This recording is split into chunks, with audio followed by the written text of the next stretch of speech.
চলতি বছরের শেষের দিকে রূপপুর পারমাণবিক বিদ্যুৎ কেন্দ্র পরীক্ষামূলক উৎপাদন শুরু হবে বলে জানিয়েছেন প্রধান উপদেষ্টা ডক্টর মোহাম্মদ ইউনুস।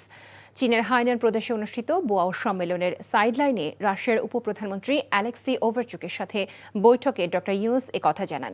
তিনি বলেন, রূপপুর বিদ্যুৎ কেন্দ্রের আর্থিক সমস্যার সমাধান করা হয়েছে। এছাড়া রাশিয়ার বোয়াও ফোরামের চেয়ারম্যান বান কি মুনের সাথে অন্য এক সাইডলাইন বৈঠক করেন ডক্টর ইউনুস। বাংলাদেশে গণতন্ত্রের সুষ্ঠু উত্তরণের জন্য বান কি মুনের সমর্থন ও পরামর্শ চেয়েছেন প্রফেসর ইউনুস। এ সময় বান কি মুন ডক্টর ইউনুসের নেতৃত্বের প্রশংসা করেন। এর আগে পৃথক বৈঠকে কৃষি পণ্যের রপ্তানি বৃদ্ধিতে জাতিসংঘের খাদ্য ও কৃষি সংস্থার মহাপরিচালক কু ডংইউর সহায়তা চেয়েছেন ডক্টর ইউনুস।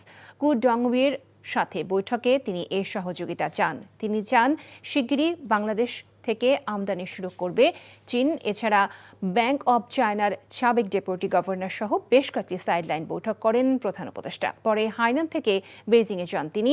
কাল শি জিনপিং এর সাথে বৈঠক করবেন ডক্টর ইউনুস। এই ঈদে জামা জুতো অ্যাক্সেসরিজের ডিসকাউন্ট।